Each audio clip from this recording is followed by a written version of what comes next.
है अपने बिस्तरों पर, अपने बेड पर शादी का मियाँ और बीवी का फोटो लगाकर बेड पर चिपकाने वालों, मियाँ और बीवी की तस्वीर अपने कमरे में लटकाने वालों, तैयार हो जाओ। इन्ना अशद्दन्नास अज़ाबन यौमल क़यामा, क़यामत के दिन सबसे ज्यादा सख्त अज़ाब इन्हीं को होगा जो दुनिया में तस्वीरें खींचते हैं, दुनिया में तस्वीरें बना। सुनो, हाँ सुनो, कुरान सुनने के लिए बुलाया, हदीस सुनने के लिए जर्जीस को दावत दी, तो सुनो, हाँ सुनो। जितने लोगों के मोबाइल मौलाना जर्जीस की तरफ लगे हुए हैं, सुने। इन्ना अशद्दन्नास अज़ाबन यौमल क़यामति अल मुसव्विरून, क़यामत के दिन सबसे सख्त अजाब, सबसे खतरनाक अजाब उस आदमी को दिया जाएगा जो दुनिया में तस्वीरें खींचता होगा, जो दुनिया में सेल्फियां लेता होगा, जो दुनिया में एक अपने मोबाइल से, अपने मोबाइल के कैमरों से किसी मौलवी की तस्वीर लेता होगा या किसी की भी फोटो खींचता होगा। इन्ना अशद्दन्नास अज़ाबन, मैं हदीस पढ़ रहा हूँ, मुस्लिम शरीफ की हदीस पढ़ रहा हूँ। क़यामत के दिन सबसे ज़्यादा सख्त, मामूली अजाब नहीं, हल्का अजाब नहीं, इन्ना अशद्दन्नास अज़ाबन, अजाब के एतबार से सबसे ज़्यादा सख्त अजाब उसको दिया जाएगा अल मुसव्विरून, जो दुनिया में तस्वीरें खींचता होगा, तस्वीरें बनाता होगा। खींचो, आओ, मैंने किसी को इजाज़त नहीं दी, और इसके बावजूद भी अगर कोई मेरी तस्वीर को खींचकर अपने साथ अगर लेता है तो वो सुन ले और समझ ले, और इस जलसे, इस हदीस को सुनाने के बाद भी अगर कोई लेगा तो वो याद रखे कि उसने न कुरान को अहमियत दी है, न मुहम्मदुर रसूलुल्लाह को अहमियत दी है। उसमें और वसीम रिजवी में कोई फ़र्क नहीं, वो भी नबी को नहीं मानता, तुम भी नबी की हदीस को नहीं मान रहे हो, कोई फर्क नहीं है। अब लीजिए जलसा खत्म करने के बाद मेरी सेल्फी, देखें कितने लोग लेते हैं। मैंने कह दिया कि उसमें और वसीम रिजवी में कोई फ़र्क नहीं। अब जो मोहम्मद का शेदाई होगा वो मेरा फ़ोटो नहीं लेगा, जो वसीम रिजवी का भाई होगा वो फिर भी खींचेगा। अब देखता हूँ कि कौन मोहम्मद का शेदाई है और कौन वसीम रिजवी का भाई है, अब देखना है मुझे। खींचो फ़ोटो। नहीं मिसाल देना चाहता था लेकिन आज दी हमने।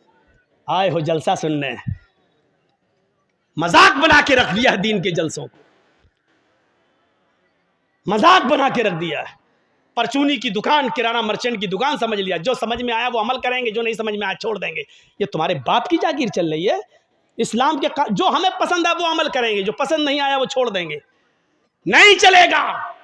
शरीयत तो मुहम्मदुर रसूलुल्लाह की नापसंद को भी नापसंद नहीं मान रही है। याद है अल्लाह के रसूल का मामूल था कि असर की नमाज पढ़ के आप अपनी सारी बीवियों के घर जाते थे, थोड़ी थोड़ी देर के लिए आपकी जितनी बीवियां मौजूद थीं उनके घर जाते थे, और हज़रत ज़ैनब के घर थोड़ा ज़्यादा बैठ जाते थे। क्यों? कि किसी जगह कुछ मिलता नहीं था, और ज़ैनब क्या करती थी, जो आपकी बीवी थी ज़ैनब बिन्त जहश, वो क्या करती थी, उनके पास शहद था तो शहद का शरबत बनाकर अल्लाह के नबी को पिलाती थी, तो भूखे रहते थे, नहीं मिलता था।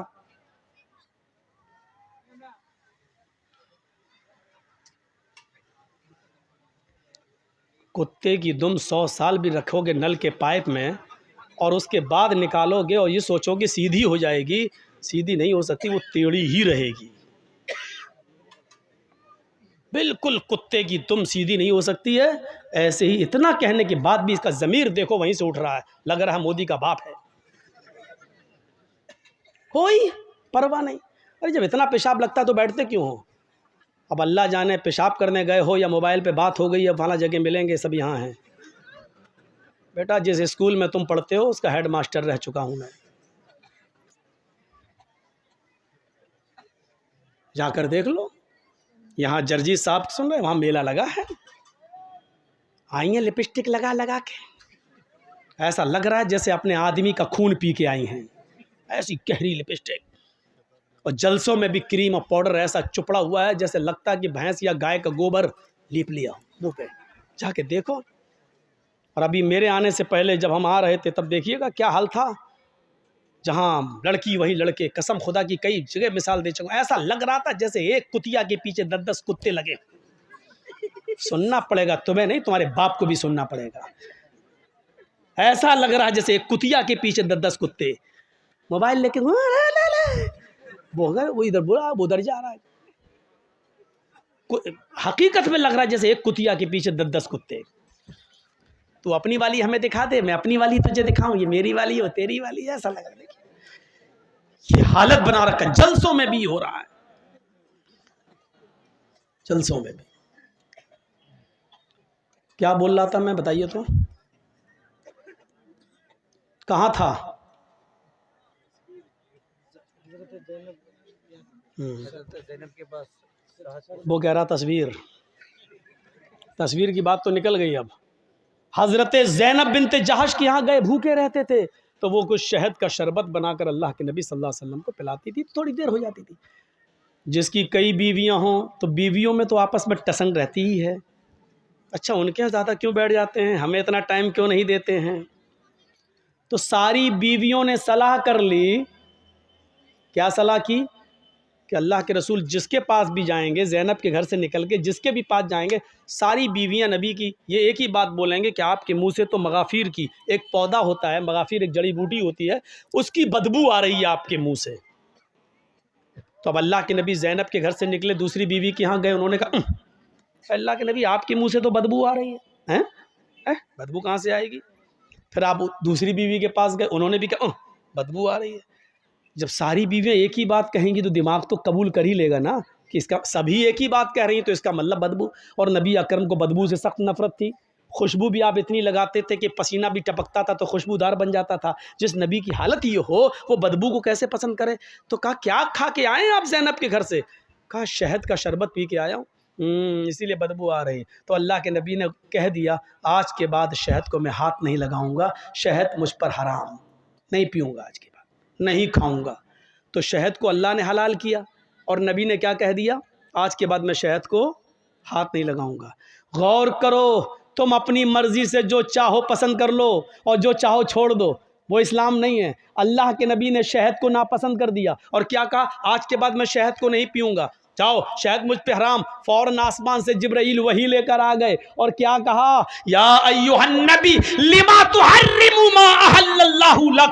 आए मोहम्मद सल्लल्लाहु अलैहि वसल्लम, अल्लाह ने जिस चीज़ को आपके लिए हलाल किया है, आप कौन होते हैं उसको हराम करने वाले? लिमा तुहर्रिमु मा अहल्लल्लाहु लक, आपने उस चीज़ को अपने ऊपर हराम क्यों किया है जिसको अल्लाह ने हलाल किया? इस कुरान की आयत से आपको पता चल रहा है क्या मतलब हुआ? इसका मतलब ये हुआ कि अल्लाह की तरफ से अगर कोई चीज़ हलाल है तो उसको हराम करने का इख्तियार और हराम करने का पावर मोहम्मदुर रसूलुल्लाह को भी हासिल नहीं है। तो फिर हमें और आपको ये कैसे हासिल हो जाएगा कि हमें जो पसंद हो वो अमल कर लें और जो चीज़ हमें पसंद नहीं है उस पर हम अमल ना करें? जो चीज़ मेरी मर्जी के मुताबिक हो उसको हम मान लें और जो चीज़ मेरी मर्जी के मुताबिक ना हो उसको हम छोड़ दें। ये कैसे हो सकता है? जब नबी अपनी मर्जी के खिलाफ शहद को हराम नहीं कर सकते अपने ऊपर, जब नबी को ये पावर हासिल नहीं है तो तुम्हें ये पावर और हमें ये पावर किसने दे दिया है?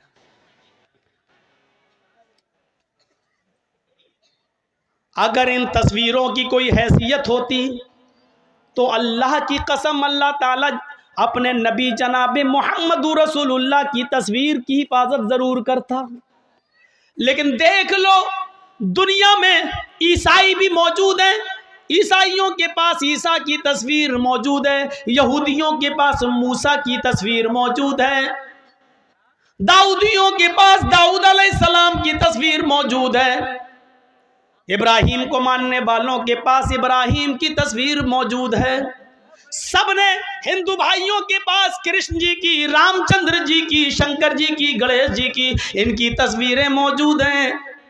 अगर दुनिया में किसी नबी की तस्वीर मौजूद नहीं है तो वो हस्ती है जनाब मोहम्मद रसूलुल्लाह सल्लल्लाहु अलैहि वसल्लम की। क्योंकि अगर आज नबी की तस्वीर होती तो कोई आदमी नमाज पढ़ने मस्जिद में जाता ही नहीं, कोई आदमी अल्लाह के नबी के रोज़े अक़दस पे जाता ही नहीं, वहाँ दरूद पढ़ता ही नहीं। वो अल्लाह के नबी की तस्वीर को अपने घर लगा लेता, वो नबी की तस्वीर पे हार या माला डाल देता, या तस्वीर को अपने घर में लगाकर 7 चक्कर उसी के लगा के कह देता कि हज हो गया। मेरे प्यारे साथियों, वो नबी अकरम की तस्वीर को छोटे छोटे टुकड़ों में लेकर उसका तावीज़ बनाता, उसको पहनता और फिर नबी का फोटो अखबारों में छपता, नबी का फोटो पेपरों में आता और कभी उसकी कटिंग होती और वो पैरों के नीचे रौंदा जाता। अल्लाह ताला को अपने नबी की ये रुसवाई और बेइज्जती गवारा न थी मेरे भाइयों, इसलिए अल्लाह ने जनाब मोहम्मदुर रसूलुल्लाह की कोई तस्वीर दुनिया में बाकी नहीं छोड़ी है,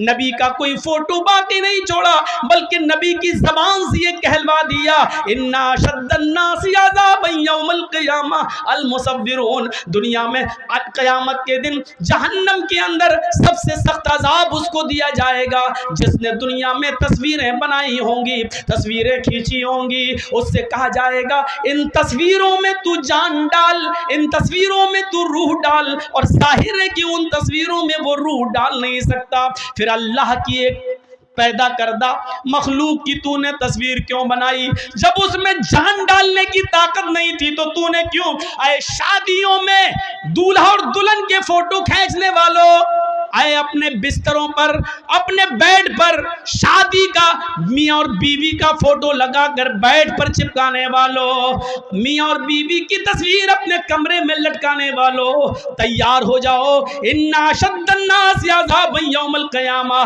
क़यामत के दिन सबसे ज्यादा सख्त अज़ाब इन्हीं को होगा जो दुनिया में तस्वीरें खींचते हैं, दुनिया में तस्वीरें बनाते हैं।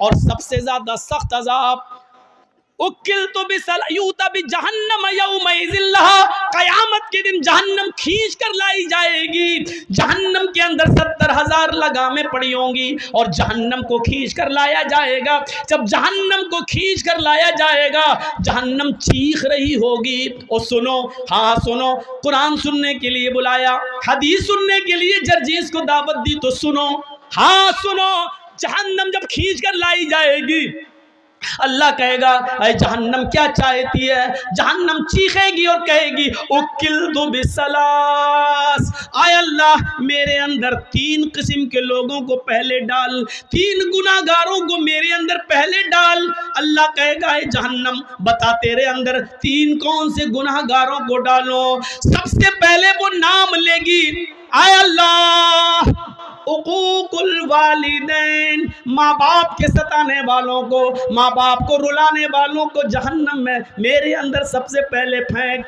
दुनिया में जो अपने माँ बाप को सताया करते थे, माँ बाप के साथ जुल्म करते थे, माँ बाप को नजरअंदाज करते थे, माँ बाप को खून के आंसू रुलाते थे, पाल पोस कर माँ बाप ने बड़ा किया, उनको अजियत और तकलीफ देते थे, उनको तू जहन्नम के अंदर मेरे पेट में पहले डाल। अल्लाह जहन्नम की ख्वाहिश पूरी करेगा और माँ बाप के नाफरमानों को जहन्नम के अंदर डाल दिया जाएगा। फिर जहन्नम कहेगी शैखुन ज़ानिन, आय अल्लाह मेरे अंदर बूढ़ा आदमी जो दुनिया में जिना करता था, बूढ़े लोग जो दुनिया में जिना करते थे, बुढ़ापे के बावजूद वो लड़कियों की जिस्मों से खेला करते थे, उनकी इज्जतों को तार तार करते थे, उनको बहला फुसाकर और उनको गलत काम के लिए आमादा करते थे। अय अल्लाह उन बूढ़े, उन बुजुर्ग जिनाकार लोगों को तू मेरे अंदर डाल। नौजवान से तो एक बार गलती होती है, वो जवानी का नशा है, हालांकि वो भी जहन्नम में सजा भुगतेंगे, वो अपने हिसाब किताब के बाद जहन्नम में जाएंगे, लेकिन जहन्नम जिनको मांग रही है वो कह रही है कि मेरे अंदर बूढ़े जिनाकारों को, बूढ़े जानियों को तू मेरे अंदर डाल, जिन्होंने बुढ़ापे के बाद भी, जबकि उस उम्र में शहावत कम हो जाती है, इस उम्र में शहावत की कमी हो जाती है, इसके बावजूद उन्होंने लड़कियों की इज्जत से खिलवाड़ किया। आय अल्लाह इस बूढ़े जानी को तू जहन्नम के अंदर डाल। अल्लाह बूढ़ो जना करने वाले बूढ़ों को भी जहन्नम के अंदर डाल देगा। कहे अल्लाह एक मखलूक और रह गई है, तो उसको भी मेरे अंदर डाल। अल्लाह कहेगा बता कौन सी मखलूक है? अल मुसव्विरून, जहन्नम चीख कर कहेगी तस्वीर बनाने वालों को, तस्वीर खींचने वालों को, फोटो बनाने वालों, फोटो खींचने वालों को अल्लाह जहन्नम मुतालबा करेगी, जहन्नम पूछेगी, जहन्नम अल्लाह से मांगेगी और अल्लाह जहन्नम की फरियाद पूरी करेगा और जहन्नम में इन तस्वीर बनाने वालों को, तस्वीर खींचने वालों को भी डाल दिया जाएगा। एक चीज होती है मजबूरी में किसी चीज की इजाजत देना, पासपोर्ट बनवाना है, ज़रूरत है, आधार कार्ड में आपका फ़ोटो लगना है, ज़रूरत है, खींच सकते हो। बैंक में पासबुक के अंदर और बैंक में आपका फ़ोटो लगना है, आप दे सकते हैं। ड्राइवरिंग लाइसेंस में आपका फ़ोटो लगेगा, आप दे सकते हैं। ये चीज़ जायज़ है, ज़रूरत है, आप दीजिए। बिना ज़रूरत क्यों? एक आदमी वीडियो में किसी की तकरीर रिकॉर्ड करता है, लेकिन अपने पास रखने के लिए तो गलत है, लेकिन उसको आम करता है और जाहिर करता है और दूसरी जगह पहुंचाता है, तो एक ज़रूरत है। क्योंकि ये तकरीर आज ज़िक्रा में हो रही है, तो जाहिर है कि इसको यूपी और बिहार और उड़ीसा वाले नहीं सुन पा रहे हैं। अब वो चाहता है कि ये तकरीर जो ज़िक्रा में हुई पूरा हिंदुस्तान सुने, पूरी दुनिया सुने, और उसको नश्र करके दूसरी जगह पहुंचा रहा है। तो ऐसी जगह पर उसकी वीडियो बनाकर तकरीर की गर्ज से डाला जा सकता है, लेकिन उसमें कटिंग करके ये हरामीपना है। मौलाना जर्जीस ने मोदी को ललकारा, ये हेडिंग बना के मौलाना जर्जीस ने वसीम, अब देखा मना करने के बावजूद भी वही चीज़ डाली गई है। मौलाना जर्जी, और वही चीज़ मैंने कहा कि वो सब कुछ बदल गया, लेकिन वो बीच वाला हिस्सा कैसे बदलेगा, अपनी मशीन कैसे, उसी को काट छांट कर इन यूट्यूबर वालों ने उसी चीज़ को दिखाया है। अब बताइए कि ये लोग रात में पैदा हुए थे अपनी अम्मा के पेट से कि दिन में? इनकी खोपड़ी देखिए। इनको इस बात का एहसास नहीं कि इस बात को अगर हिंदू लोग सुनेंगे तो मौलाना जर्जीस के ऊपर क्या कितने केस बनाएंगे। लेकिन इनके अकाउंट में पैसा आना चाहिए, इसीलिए मैं कह रहा हूं इनका हरामीपना देखिए। इसीलिए मैंने अब कह दिया है, जो भी जलसे का डेट दे रहा हूं, मैं परेशान हो चुका हूं। ये लोग नहीं चाहते कि मेरा चैनल चले, इसलिए मैं अपनी तकरीर की अब इजाज़त नहीं दूंगा, क्योंकि हमें अपने आप को बचाना है। लग गया मेरे ऊपर बैंड। 6 महीने तक जब तक इलेक्शन नहीं हो जाता यूपी में मैं कोई तकरीर नहीं। किसकी वजह से? आज सम्मन आ गया मेरे पास, नोटिस घर पहुंच गया मेरे। खुश है ना आप? बांटिए मिठाई और लड्डू। हमने मौलाना जर्जीस के ऊपर बैंड लगवा दिया, मुबारक हो तुम्हें।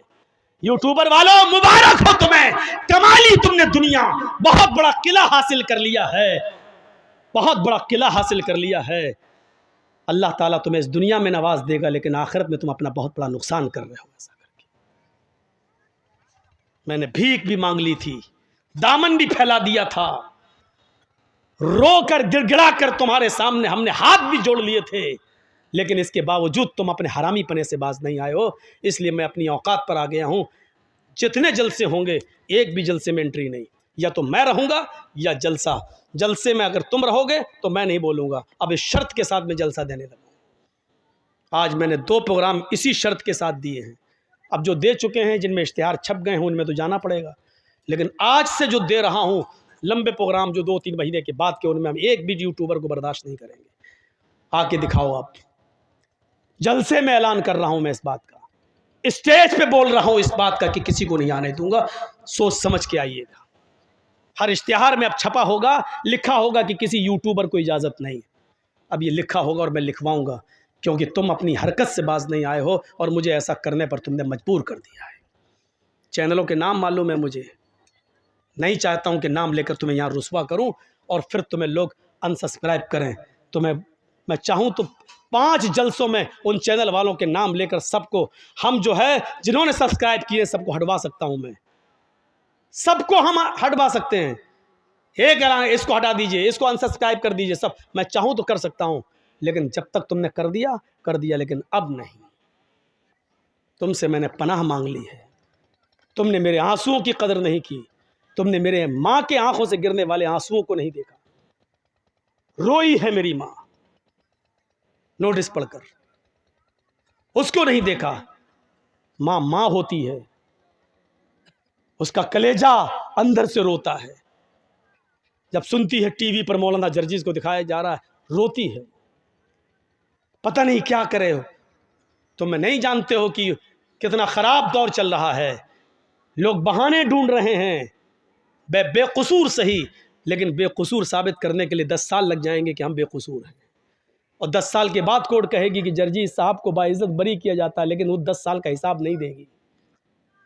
करो अपना हरामीपना, दिखाओ, जाओ। आज तक मैंने ये बात नहीं कही है, अब अल्लाह ही तुमसे निपटेगा। न मैं बद्दुआ दे रहा हूँ, न दुआ दे रहा हूँ तुम्हें। बस इतना ही कहूँगा कि अब अल्लाह ही तुम्हारी खैर करे और अल्लाह ही तुमसे निपटेगा। तुमने हमें रोने पर मजबूर कर दिया, परेशान करके रख दिया तुमने। कहा बदबू आ रही है, छोड़ दिया, लेकिन अल्लाह ने मना कर दिया। तो मेरे भाइयों, किसी को पावर नहीं है, अपनी मनपसंद चीज़ों को ले लो और अपनी मनपसंद चीज़ों को छोड़ दो। ये इस्लाम नहीं है। पसंद आए तब भी, ना पसंद आए तब भी लेना पड़ेगा। फजर में कौन उठना चाहता है? कोई उठना चाहता है? सर्दी के दिनों में होंठ से होंठ टकरा, सर्दी लग रही है, ठंडे पानी से वुजू बना रहा, कौन चाहता है कि अपने नरम गरम बिस्तर से उठे, कंबल हटाए, लिहाफ हटाए, रजाई को दूर करे, ठंडे पानी से वुजू बनाए और मस्जिद में जाए? कौन चाहता है? कोई नहीं चाहता, दिल तो नहीं चाहता, लेकिन करना पड़ेगा, चाहे तुम्हारा दिल गवारा करे चाहे न करे, क्योंकि अल्लाह की जन्नत इतनी आसान नहीं है कि बिस्तर पर लेटे रहो, तुम उसके लिए उठकर 2 रकात नमाज भी न पढ़ सको और उम्मीद रखो कि अल्लाह तुम्हें जन्नत दे दे। तुम्हें नापसंद है, लेकिन तुम्हें करना पड़ेगा, इसलिए करना पड़ेगा क्योंकि ये अल्लाह का हुक्म है, यही इस्लाम है। और इस्लाम तुम्हारी मर्जी पर, हमारी मर्जी पर नहीं चलता। इस्लाम चलता है तो अल्लाह और उसके रसूल की मर्जी पर, अल्लाह और उसके रसूल की नाफिज करदा शरीयत के मुताबिक चलता है। सहाबा ने कुर्बानियाँ क्यों दी हैं, अपनी जानें क्यों दी हैं, इसको सोचिए। हमें भी वो कुर्बानियाँ देने की ज़रूरत है। कौन आदमी ऐसा है जो ये चाहता कि अपनी जान दे? लेकिन सहाबा, अल्लाह के रसूल मुझे इस जंग में ले चलिए, मैं चाहता हूं कि शहीद हो जाऊं, मैं चाहता हूं कि जंग लड़ूं, या तो काफिरों को मारूं या शहीद कर दिया जाऊं। अल्लाह के नबी उनको कबूल कर रहे हैं, ले रहे हैं, और वो जा रहे हैं और लड़ रहे हैं और शहीद हो रहे हैं। क्यों? क्योंकि अल्लाह के नबी ने फरमाया, शहीद जब कत्ल किया जाता है, उसके खून का पहला कतरा जब ज़मीन पर गिरता है तो अल्लाह उसके सारे गुनाह को माफ़ कर देता है। शहीद क़यामत के दिन जब अपनी कब्र से उठेगा तो उन्हीं कपड़ों में उठेगा जिन कपड़ों में वो शहीद हुआ है, और उसी जगह से उसका खून बह रहा होगा, टपक रहा होगा, जिस जगह खंजर, जिस जगह तलवार या जिस जगह गोली लगी है। इस हाल में उठेगा कि उसके जिस्म से खून गिर रहा होगा। अल्लाह ताला उसके जिस्म से गिरते हुए खून को देखकर कहेगा, फरिश्तों, इस बंदे का क्या हिसाब लूं, इससे क्या पूछताछ करूं? ये तो मेरे लिए अपनी पूरी जमीन और जायदाद और जान सब कुछ देकर चला आया, इससे क्या मैं पूछूं? इसने तो सब कुछ मेरी राह में कुर्बान कर दिया था, इसने तो अपनी जान तक मेरी राह में दे दी थी। जाओ, मैंने इसको बख्श दिया, इसको जन्नत के अंदर दाखिल कर दो, इसको जन्नत के अंदर ले जाओ। फरिश्ते उसको जन्नत में ले जा रहे होंगे। फरिश्ते पूछेंगे, तुम्हारी कोई और तमन्ना है? जन्नत की नेमतों को शहीद देखेगा, जन्नत की नेमतों को शहीद देखेगा। फिर फरिश्ते पूछेंगे, कुछ और चाहते हो?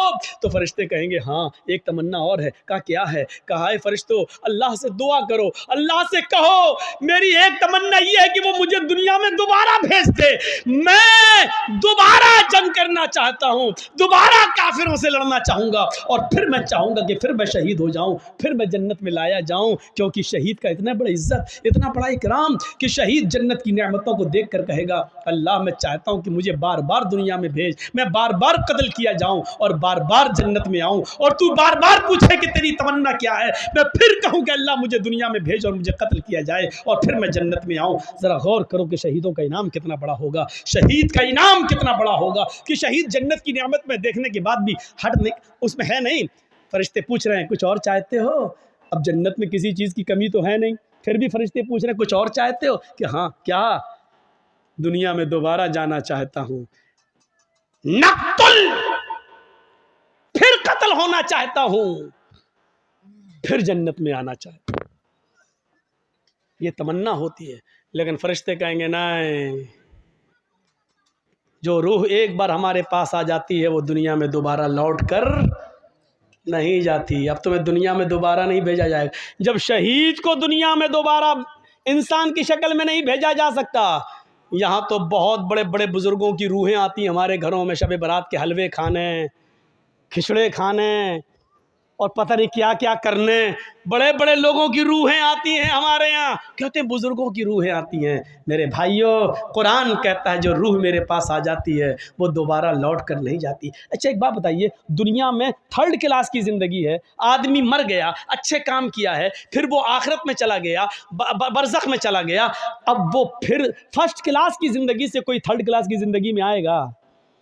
मौलाना जर्जिस बहुत अच्छे नेक अमल किए, अब हम मर गए, अब हम मरने के बाद अल्लाह ने मुझे आला इल्लीन के अंदर मेरी रूह को दाखिल कर दिया, अब हम दुनिया में दोबारा आना चाहेंगे, उन नेमतों को छोड़कर दुनिया में हम दोबारा आएंगे, फिर फ़ायदा क्या है? दुनिया की 3rd क्लास की ज़िंदगी को छोड़कर हम 1st क्लास में अच्छी ज़िंदगी में गए हैं, फिर हम दुनिया में क्यों आना चाहेंगे? मेरे भाइयों, जो बुज़ुर्ग दुनिया की ज़िंदगी में अमल करके अल्लाह को प्यारे हो गए हैं, वो अल्लाह के पास से लौट कर दुनिया में दोबारा क्यों आना चाहेंगे? इतनी मोटी सी बात हमारी आपकी अकल में नहीं आती है। मेरे भाइयों, जिस आपके जिक्रा गांव के अंदर अगर मुझे पकड़ के मारा जाए, ठूसा जाए, अच्छा कमीने पिछली साल तू क्यों नहीं आया था, है बोल, ये अब पकड़ के कोई हमें बांध के मारे, फिर दोबारा हम जिक्रा गांव में प्रोग्राम देंगे?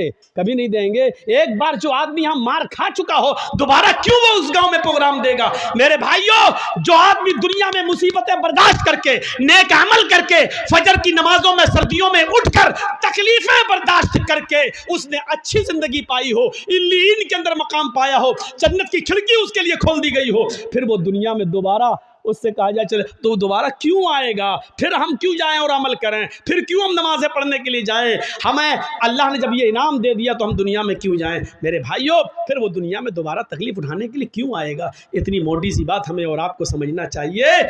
और यही बात हम बड़े प्यार से कहते हैं तो हमारे भाई कहते हो ये आ गया मौलवी, जिसने इसकी तकरीर सुनी काफिर, इन दौर से निकलो। उत्तर प्रदेश के अंदर यही तो गेम खेला जा रहा है, लड़ो और लड़ाओ, मुसलमानों को आपस में बांटो। इलेक्शन के मौके पर इसको मंत्र पढ़वाया गया, क्यों जानते हो? मकसद सिर्फ जितेंद्र त्यागी नहीं है, मकसद है पूरा शिया समुदाय को अलग करना और सुन्नियों को अलग करना। ये दोनों अलग हो गए और शियों के वोट अगर बीजेपी को मिल गए तो बस बीजेपी 2022 के चुनाव में फिर आ रही है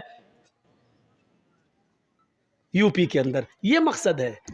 वरना ऐन चुनाव के मौके पर जो आदमी बाबरी मस्जिद से लेकर अब तक हमेशा विरोध करता आया हो मुसलमानों का, कुरान का, इस्लाम का, वो इलेक्शन के मौके पर किसी मंदिर पे जाकर धर्म क्यों चेंज कर रहा है? कर नहीं रहा है, ये बीजेपी के इशारे पर कराया गया है। ऐसे मौके पर करो ताकि हमें फ़ायदा हो, चुनावी फ़ायदा पहुंचाओ। मेरे भाइयों, ये होगा।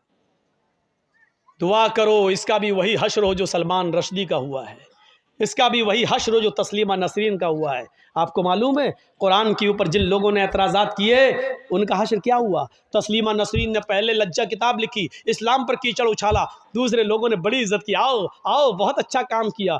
जो मुसलमान होकर इस्लाम में कीचड़ निकाल सकती है वो ईसाई बनकर क्या ईसाइयत में कीचड़ नहीं निकाल सकती है? जो अपनी अम्मा में गलती निकाल दे वो दूसरे की बनाई हुई मुंह बोली अम्मा में गलती क्यों नहीं निकालेगी? जो सगी माँ में गलती निकाल सकती है वो सौतेली माँ में गलती क्यों नहीं निकालेगी? तो मेरे भाइयों सोचो, जब उसने ईसाइयत में भी गलतियां निकाली तो उसको उधर से भी धक्के मार के भगा दिया गया। धोबी का गधा न घर का न घाट का। यही हाल सलमान रश्दी का हुआ, यही हाल तस्लीमा नसरीन का हुआ, यही हाल तारिक फतेह खान का हुआ और यही हाल इंशाअल्लाह जितेंद्र नारायण त्यागी का होगा।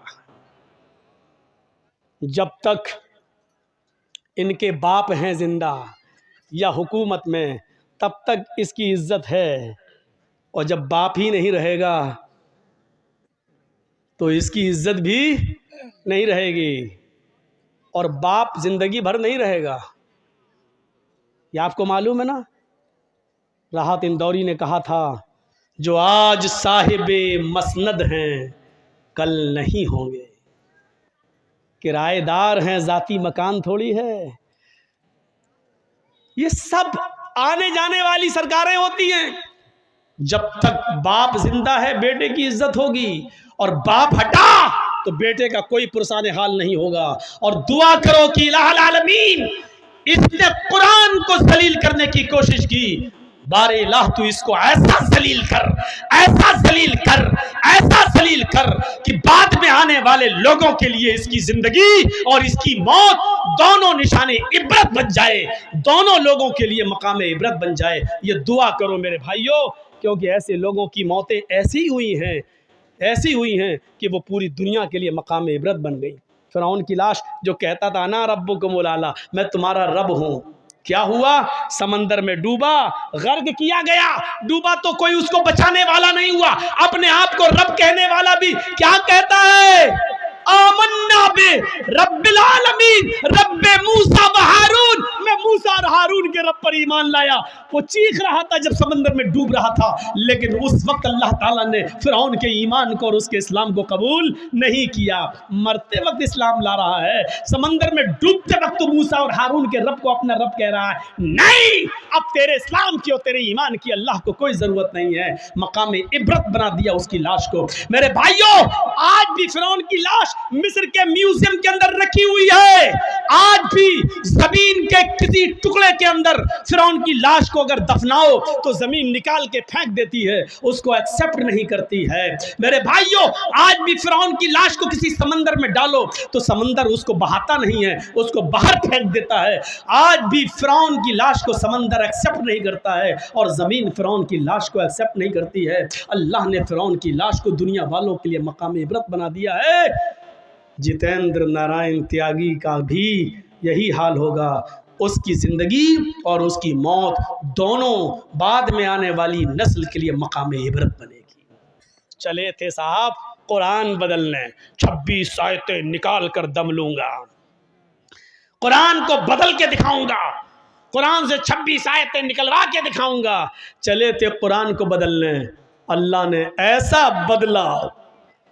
बदला कि देख, जो हमारी किताब को बदलने का ख्वाब देखते हैं वो खुद बदल जाते हैं।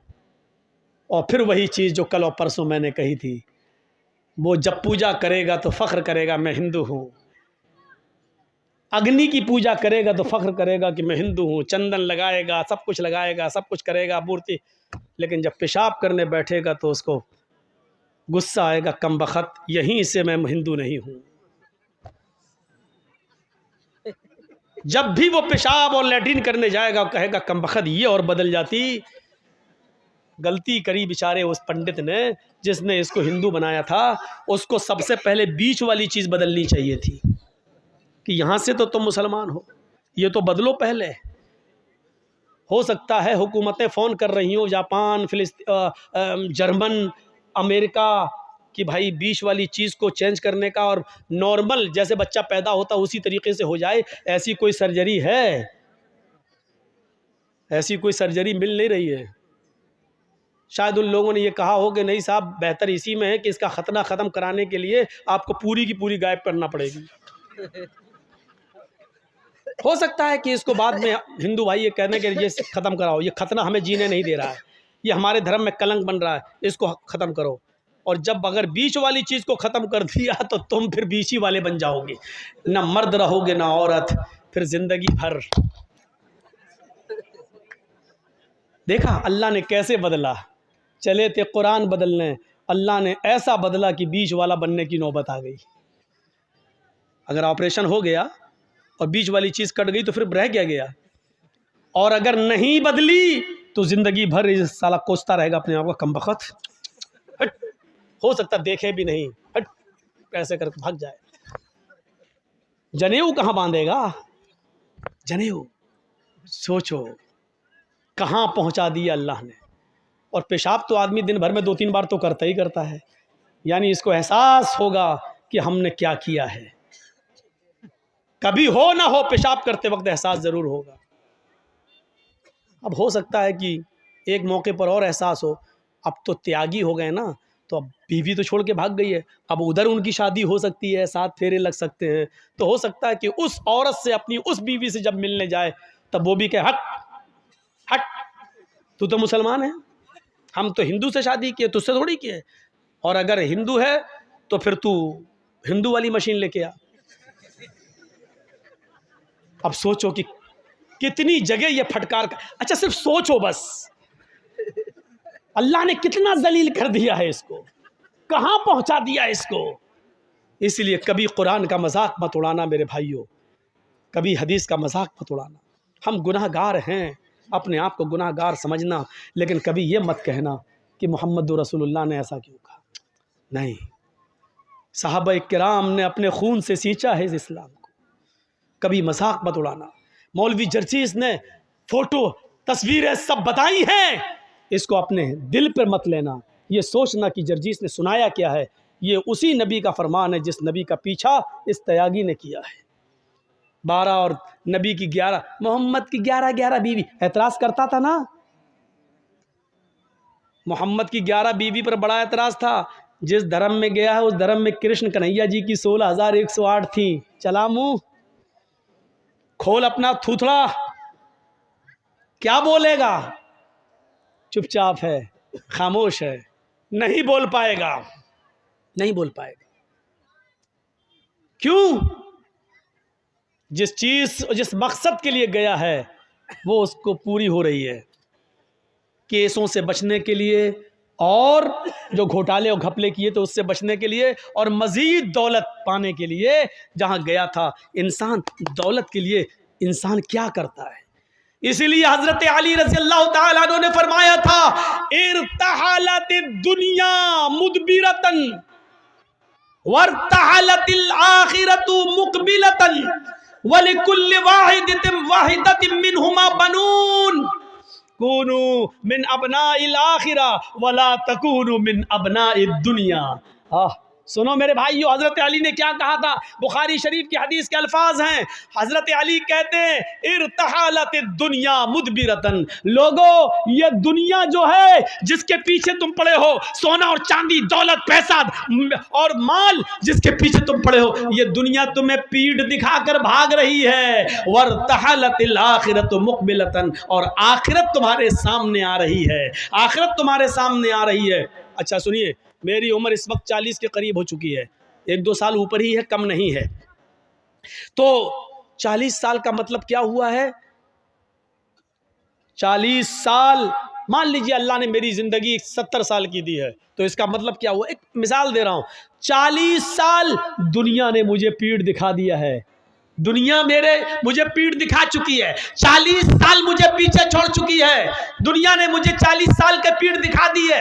यानी अब जर्जीस ये चाहे कि ये 40 साल मुझे दोबारा मिल जाए तो ये दुनिया जर्जीस को वो खोए हुए वो 40 साल वापस नहीं कर सकती है।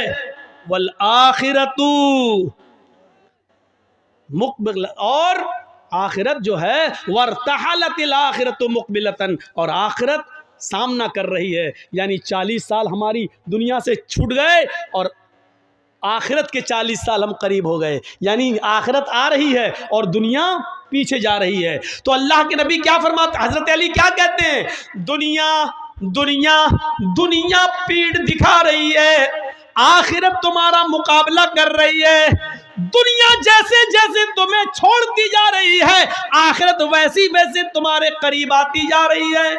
और इन दोनों में से हर एक के बेटे, हर एक की औलादें, यानी दुनिया के भी बेटे और आखिरत के भी बेटे, दुनिया के भी बेटे हैं और आखिरत के भी बेटे हैं। वलिकुल्लि वाहिदतिन मिनहुमा बनून, इन दोनों में से हर एक की औलादें हैं, दुनिया की भी औलाद है और आखिरत की भी औलाद है।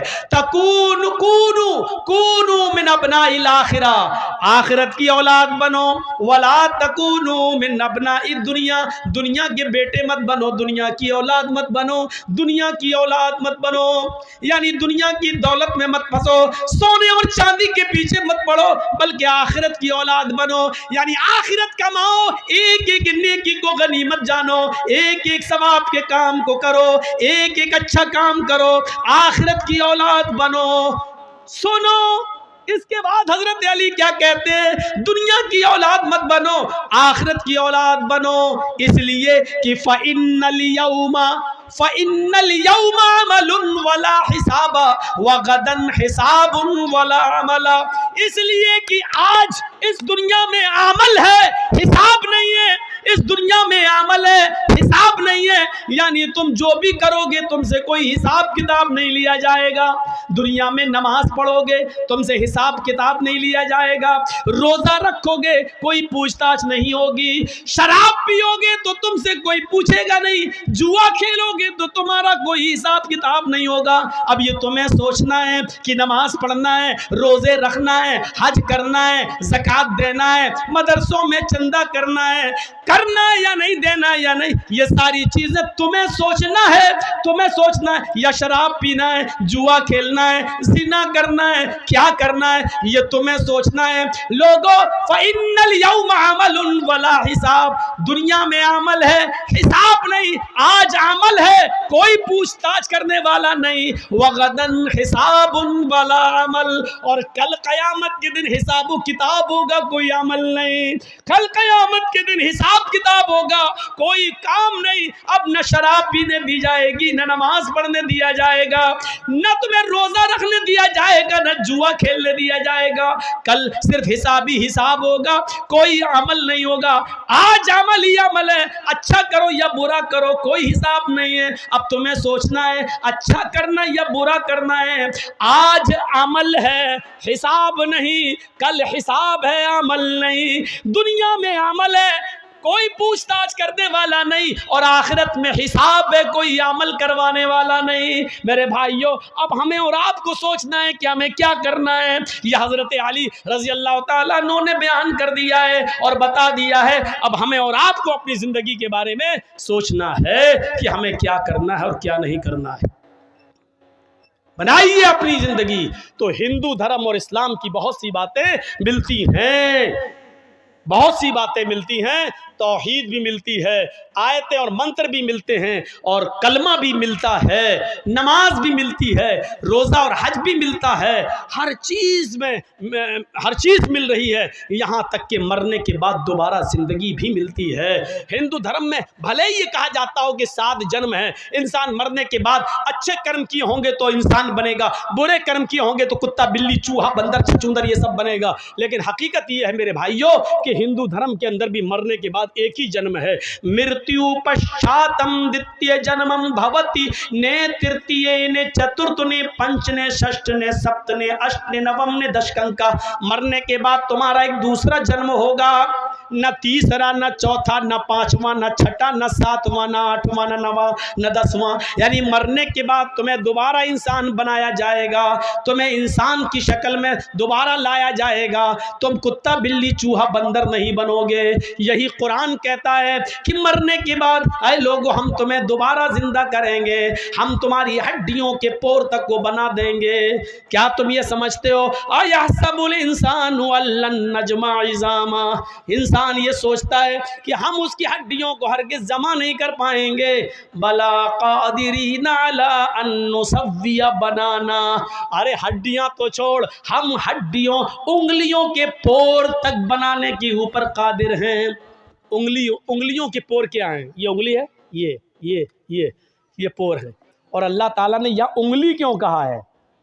उंगलियों के पोर भी, यानी मरने के बाद इंसान की हड्डी गड्डी सब मिल जाए, सड़ जाए, गल जाए, कुछ भी हो, और जब क़यामत के दिन अल्लाह ज़िंदा करेगा तो अल्लाह कह रहा हम हड्डी नहीं, उंगली नहीं, उंगलियों के पोर तक बनाने पर कादिर हैं। जैसा था वैसा। आज आप देख लीजिए, एक उंगली दूसरे इंसान की उंगली से अलग होती है। आपने आधार कार्ड बनवाया है, आपका वो लगा होगा फिंगरप्रिंट, आपने गए होंगे ऐसे, ये अंगूठा। क्यों? हर इंसान की एक उंगली पूरी दुनिया के इंसानों की उंगली से टच नहीं हो सकती है। देखने में बराबर लग रही है, एक जैसी है, लेकिन हर एक की अलग अलग है। मौलाना जरजीस साहब ने इंडिया में पासपोर्ट बनवाया, फिर नेपाल चले गए, नेपाल की भी नेशनलिटी ले ली, एक मिसाल दे रहा हूँ, और उधर से पासपोर्ट बनवा लिया। अब जैसे ही पासपोर्ट बनवाने जा रहे हैं, उसने कहा चलिए फिंगरप्रिंट दीजिए। जैसे ही फिंगर हाथ रखा उंगली, उसने साफ कह दिया कि ये पासपोर्ट तो मोहम्मद जरजीस के नाम से इंडिया में बन चुका है। फिंगरप्रिंट आपका बता रहा है कि आपका ये पासपोर्ट बन चुका है और आप यहाँ नाम बदल रहे हैं, जमील अख्तर रख रहे हैं, आप नाम यहाँ पर बदल कर आप हारून, इदरीस, मूसा, ईसा रख रहे हैं, आपका नाम तो मोहम्मद जर्जीस है और ये आपका पासपोर्ट बन चुका है, लीजिए। छोरी छुपे आप नेपाल के रहने वाले हैं, किसी तरह इंडिया में घुस गए, इंडिया से पासपोर्ट बनवा लिया। एक पासपोर्ट आपने उधर नेपाल में भी बनवा रखा है, आपका नेपाल का पासपोर्ट मोहम्मद जमील के नाम से है और इंडिया का पासपोर्ट आपका मान लीजिए मोहम्मद इदरीस के नाम से है। आप किसी तरीके से वीज़ा वीज़ा लेके दुबई, अमेरिका कहीं जा रहे हैं, वहाँ जैसे ही पहुँचते हैं वहाँ फिंगरप्रिंट लिया जाता है, पता चलता है कि आप मोहम्मद इदरीस नहीं हैं, आप मोहम्मद जमील हैं और आप इंडिया से आए हैं, आपका पासपोर्ट बन चुका है नेपाल में मोहम्मद जमील के नाम से। वहीं पर पुलिस पकड़ेगी और आपको नेपाल की गवर्नमेंट के हवाले कर दिया जाएगा और भेज दिया जाएगा। जब उंगली, एक उंगली दूसरे अलग, अल्लाह ताला उसी उंगलियों से हर इंसान को, उसके पोर से और उसके फिंगर से हर इंसान को अलग अलग जिंदा करेगा।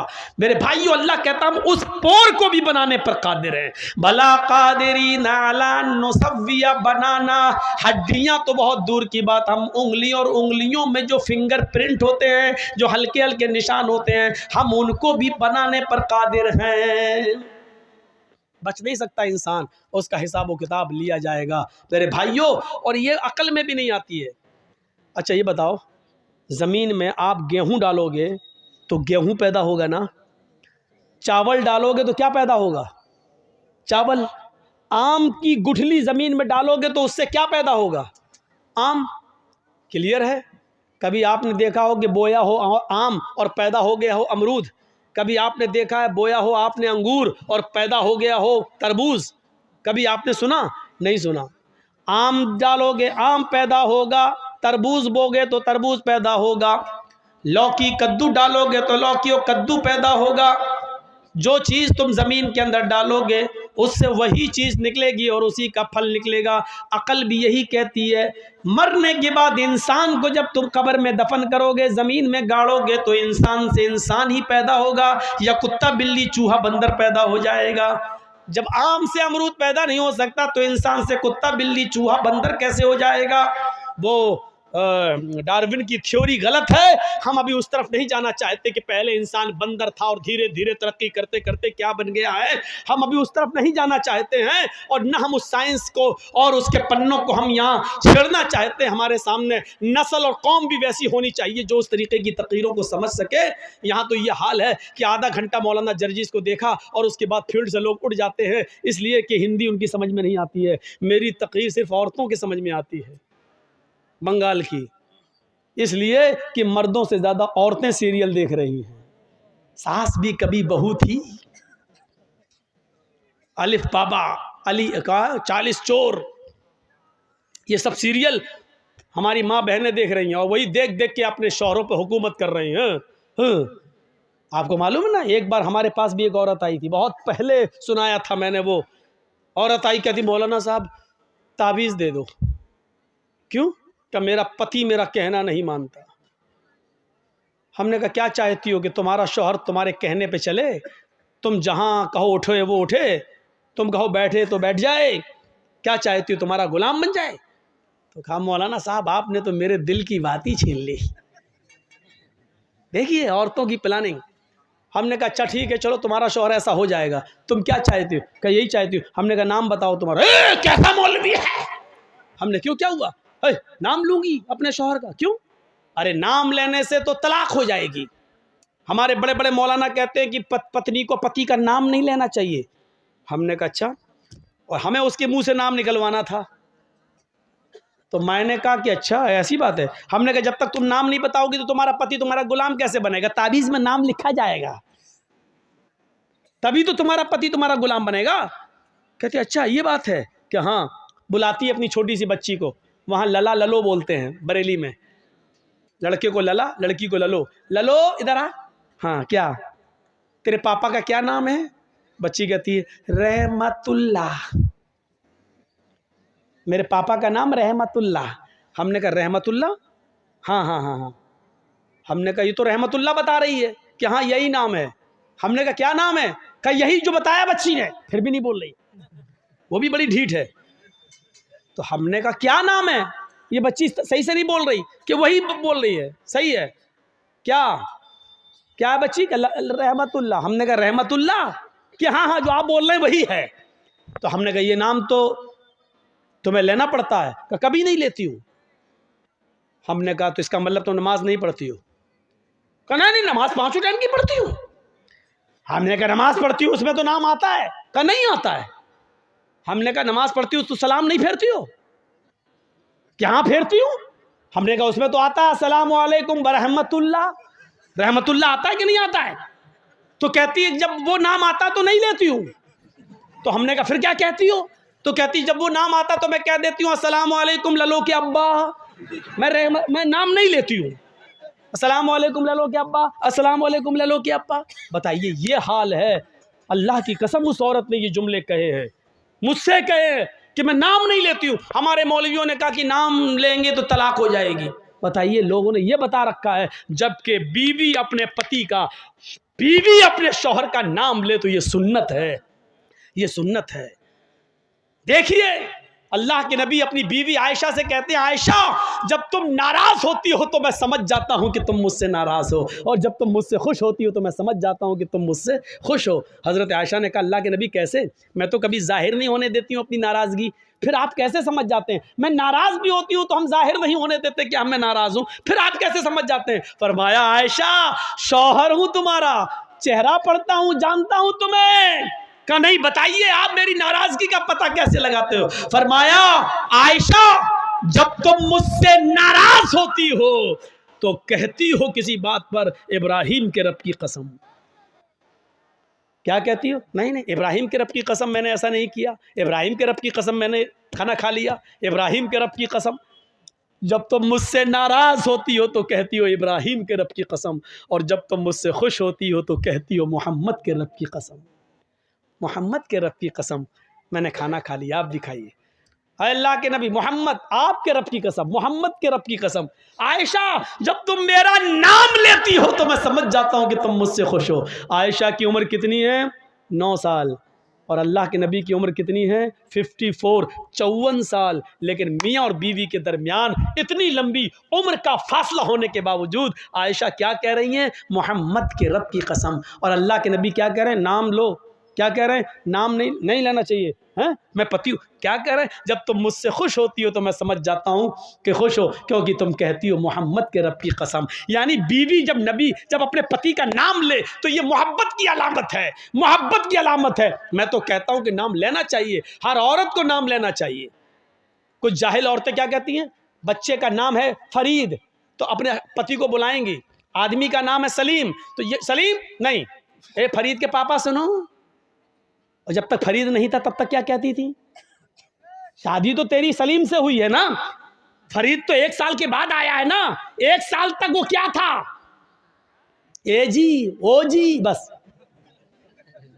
कहां तुमने अपने आप को बना लिया? ए जी सुनो, अजी सुनो। और जब बच्चा पैदा हो गया, ए फरीद के पापा, ए नसीम के पापा। ये अजीब सिस्टम है। नाम लो डंके की चोट पर। तो मेरे भाइयों, हजरत फातिमा ने भी क्या कहा था? आए अली जब मेरा इंतकाल हो जाए तो मुझे रात की तारीकी में इशा के बाद मुझे कब्रिस्तान ले जाना दफनाने के लिए, दिन के उजाले में नहीं। फातिमा ने नाम लिया, अली जब मेरा इंतकाल हो जाए तो दिन के उजाले में मुझे दफन मत करना, कब्रिस्तान मुझे इशा के बाद ले जाना। फरमाया फातिमा ऐसा क्यों कह रही हो? अगर तुम्हारा इंतकाल फजर के बाद हो जाए तो क्या मैं इशा के बाद ले जाऊं? तुम्हारे नबी ने, तुम्हारे अब्बू ने तो कहा मैयत को जल्दी कब्रिस्तान ले जाओ। कहा सब कुछ ठीक है लेकिन मुझे रात में कब्र में ले जाना, रात में दफनाना। कहा क्यों? कहा अली मैं नहीं चाहती हूं कि मेरे मुर्दा जिस्म पर पड़े हुए कफन पर भी किसी गैर मर्द की नजर पड़े, मेरे मुर्दा जिस्म पर पड़े हुए कफन पर भी किसी गैर मर्द की नजर पड़े। ये था पर्दा। यहां तो एक कुतिया के पीछे 10-10 कुत्ते लगे हैं। सीखो पर्दा। ये पर्दा था, मेरे मुर्दा जिस्म पर पड़े हुए कफन पर भी किसी गैर मर्द की नजर ना पड़े। ये दिया है मोहम्मद की बेटी फातिमा ने इस्लाम का पर्दा, ये बताया है मोहम्मद की बेटी फातिमा ने कि पर्दा ये होता है, और इसी की दावत दी और इसी की तबलीग की है। मेरे भाइयों, ये अल्लाह ही है वो जिसको चाहे इज्जत दे, जिसको चाहे जिल्लत दे। इज्जत और जिल्लत का मालिक अल्लाह है, हम और आप नहीं है। वो जिसको चाहे इज्जत दे, वो जिसको चाहे जलील कर दे, जिसको चाहे रुसवा कर दे, जिसको चाहे अंधेरे से निकाल कर रोशनी में लाए, उजाले में लाए, और जिसको चाहे उजाले से हटाकर अंधेरे में टमाटो या मारने के लिए और भटकने के लिए छोड़ दे। वो जिसको चाहे पूरे हिंदुस्तान के लोगों की इज्जत उसको अता फरमा दे, वो उसको अपने घर में पनाह देने लग जाए। जैसे डॉक्टर शिव शक्ति स्वरूप आज पूरे भारत के मुसलमानों के आंख के तारे बन गए हैं, आज उनकी इज्जत है, उनको लोग अपना भाई समझने के लिए तैयार हैं। और जिसको चाहे ऐसा जलील कर दे कि सारे रिश्तेदारों की रिश्तेदारी छीन ले। जैसे कि जितेंद्र नारायण त्यागी, उसकी बीवी ने छोड़ा, उसके भाइयों ने छोड़ा, उसके माँ बाप ने छोड़ा, उसको अपने घर से बेदखल किया गया, बच्चों ने भी उसको बाप मानने से इनकार कर दिया, बीवी ने भी उसको छोड़ दिया, और मुसलमानों ने भी उसके लिए कब्रिस्तान की जगह छीन ली। मेरे प्यारे साथियों, गौर कीजिए, वो जिसको चाहे इज्जत दे और जिसको चाहे जलील कर दे, वो एक ही है, वो एक ही है, वो एक ही है। इसलिए उस पर अटूट विश्वास जरूरी है। और कुरान कह रहा है कि वो तुम्हारा भी मंत्र है और हमारा भी मंत्र है। या अहलल किताबी तालौ इला कलिमतिन सवाइन बैनना व बैनकुम। आए अहले किताब, आए यहूद और नसारा, आओ एक ऐसे कलमे की तरफ जो हमारा और तुम्हारे दरमियान बराबर है। अल्लाह नअबुद इल्लल्लाह, और वो ये है कि हम एक अल्लाह के अलावा किसी की इबादत नहीं करेंगे। हम जब भी इबादत करेंगे सिर्फ एक अल्लाह की इबादत करेंगे। आज देख लीजिए, इबादत सिर्फ अल्लाह ही की करते हैं लोग। रास्ते अलग हो सकते हैं, तरीके अलग हो सकते हैं, लेकिन इबादत अल्लाह ही की करते हैं। एक आदमी मूर्ति के सामने खड़ा है और ऐसे ओम जो भी पढ़ रहा हो, लेकिन वो उसकी पूजा नहीं कर रहा। उससे पूछो कि आप पत्थर की मूर्ति की पूजा कर रहे हो, कहेगा नहीं साहब, ये तो रूपक है, ये तो मुजस्समा है, हम इनकी नहीं कर रहे हैं। बल्कि हम इनको देख लेते हैं तो एक तसव्वुर आ जाता है कि भगवान ऐसा ही होगा। वरना एक बात बताइए कि जिनकी वो पूजा कर रहा है, क्या वो शक्तिशाली है? उसको बनाया किसने? आप अपनी अकल से फैसला करें कि जो चीज़ बनकर तैयार हुई है वो ज़्यादा पावरफुल होती है या उसका बनाने वाला? ये माइक है, जिसने बनाया है, ये माइक ज़्यादा पावरफुल है या इसका बनाने वाला? मैं ये घड़ी पहने हुए हूँ, ये वक्त बतला रही है, कितना है, बड़ा अच्छा काम हो रहा है। ये घड़ी ज़्यादा पावरफुल है जो वक्त बता रही है या इस घड़ी का बनाने वाला? क्यों? उसने बनाया है, वो चाहे तो इसको बिगाड़ भी सकता है, तो बनाने वाला ज़्यादा पावरफुल हुआ। तो पत्थर की जिन मूर्तियों की हम लोग पूजा करते हैं, तो इनको किसी ने तो बनाया ही है ना। तो आप बताइए कि पत्थर की वो मूर्तियां ज़्यादा पावरफुल हैं या उनका बनाने वाला? मान लीजिए गणेश जी की मूर्ति बना रहा था, आज हम उसके सामने हाथ जोड़ें, वो चाहता तो गणेश जी को लंगड़ा भी बना सकता था, लूला भी बना सकता था, अंधा भी बना सकता था, उनकी शक्ल बिगाड़ भी सकता था। गणेश जी की मूर्ति को, शंकर जी की मूर्ति को वो चाहता तो चेंज कर सकता था, बदल सकता था, उसके हाथ में था, लेकिन ऐसा नहीं किया।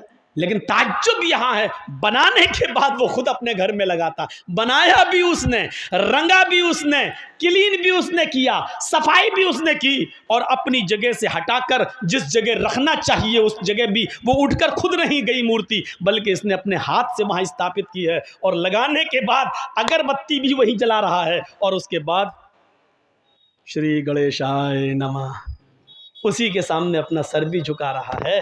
ये हमारी जो है सोच, ये चीज़ चेंज होनी चाहिए। बनाया भी हमने, कलर भी हमने किया। मैं मानता हूं ऋग्वेद में है, मिट्टी की बनी हुई मूर्ति की पूजा करो। और जहां जहां लफ्ज पूजा ईश्वर के साथ आया है वहां इबादत है, और जहां ईश्वर के अलावा किसी और के साथ आया है, एक उसूल याद रखना, वेदों में, पुराणों में, उपनिषदों में जहां जहां ईश्वर के साथ पूजा आया वहां उससे मतलब मुराद क्या है? इबादत। और ईश्वर के अलावा, अल्लाह के अलावा किसी इंसान के साथ पूजा का लफ्ज़ आया तो वहाँ उसका मतलब क्या होगा? सेवा, खिदमत। जैसे ईश्वर की पूजा करो तो इसका मतलब होगा अल्लाह की इबादत करो। और फिर उसी वेद में आया है अपने बाप की, मात्र पिता की पूजा करो, अपने माँ बाप की पूजा करो, तो इसका मतलब क्या होगा? अपने माँ बाप की खिदमत करो, सेवा करो। यहाँ पूजा का मतलब इबादत नहीं होगा, क्योंकि हिंदू धर्म भी इबादत डबल डबल नहीं मानता, एक ही की इबादत मानता है। तो ईश्वर के साथ जब पूजा का लफ्ज़ बोला जाएगा तो इबादत, और ईश्वर के अलावा किसी और के साथ बोला जाएगा तो उसका मतलब क्या होगा? सेवा, खिदमत। इस चीज़ को, इस उसूल को आप याद रखिएगा। अब चलिए और देखिए क्या लिखा है, मिट्टी की बनी हुई मूर्ति की पूजा करो। इसका मतलब क्या हुआ?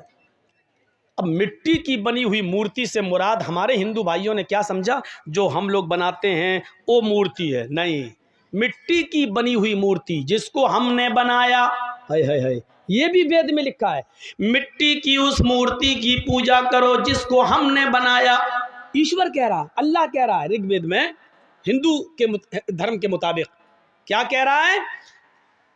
उस मिट्टी की मूर्ति की पूजा करो जिसको हमने बनाया है। तो ईश्वर ने मिट्टी की कौन सी मूर्ति बनाई है? हाँ, हजरत आदम अलैहिस्सलातु वस्सलाम को उसने किससे बनाया? मिट्टी से। और फिर उसके अंदर क्या डाली? रूह डाली। हम और आप किससे बने हैं?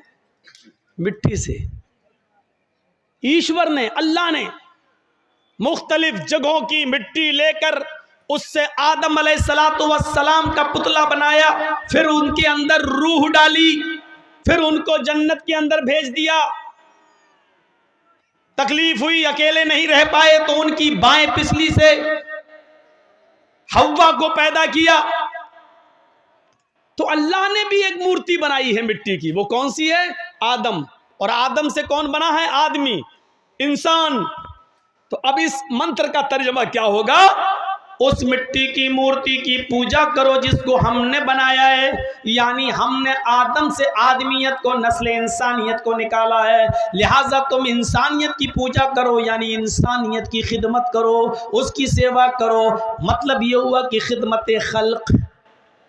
कोई बीमार है उसको हॉस्पिटल तक ले जाओ, कोई गरीब है उसके इलाज के लिए पैसा नहीं है तो तुम उसकी मदद करो, कोई बेचारा जान जा रही है, मरा जा रहा है, उसके मायार के मुताबिक उसको ब्लड नहीं मिल पा रहा है, उसका ब्लड ग्रुप तुम्हारे ब्लड ग्रुप से मिलता है, तो ये मत देखो कि मरने वाला या जिसको ज़रूरत है वो हिंदू है या मुसलमान है या ईसाई है या सिख है, तो ऐसी परिस्थिति में तुम उसकी जान बचाने के लिए अपना ब्लड दे दो। अगर उसका ग्रुप और आपका ब्लड ग्रुप एक है तो अपना ब्लड निकलवा कर उसको देकर उसकी जान बचाओ। ये है इंसानियत की सेवा, यह है अल्लाह की बनाई हुई मूर्ति की पूजा, यह है खिदमत खल्क। उसकी पूजा इबादत नहीं है, ये पूजा है, पूजा।